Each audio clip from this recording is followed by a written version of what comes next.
So I found a really elegant solution for the BMW R1150GS for a nav bar mount. This is absolutely gorgeous, and these are 3D printed components, and the whole thing's cost about 20 quid to throw together. With it being an older bike, and there's basically one option available that I've seen to mount something. I currently got this mounted on the crossbar, which is not great. You can get like a plate which goes underneath the speedo, and it's got like a ball on the end, a ball attachment for similar to that. I didn't really like that. Then I came across this and was absolutely cheesing. Downloaded the STL files, sent it off to a guy that I then contacted on eBay to 3D print it, and these are the components that came back. Beautifully printed. This guy does drone parts, and yeah, the finish is pretty good. Really pleased with this. This is out of PETG, and you get what you do is you buy some aluminium tube, cut it to length, bang these little bungs in the end, and then you just use an M6 Allen bolt.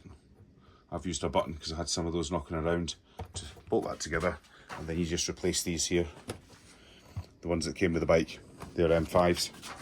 So M5 by 25, something like that. Yeah, the aluminium tube, obviously available worldwide as well. 50mm diameter, 1mm sidewall.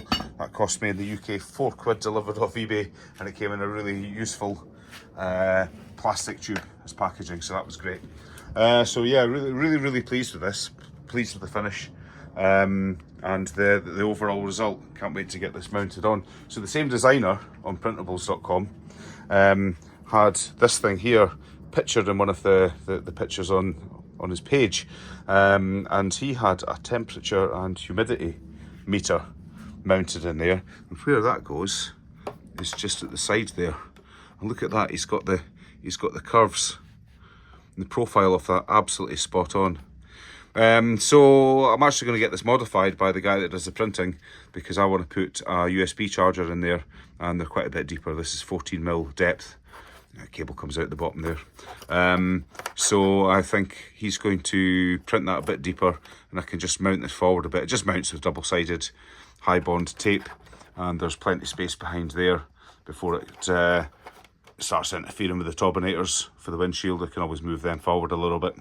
No big drama. So quite excited about that as well. I'd never had 3D printing done before, but this is turned out to be pretty simple. It took about a week and 20 quid to get this together.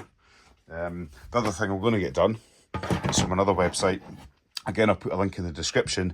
It cost me a tenner to download the STL file, but yeah, it's an empty tray for the tools, because you know the OEM tool trays have all these recesses for these tools.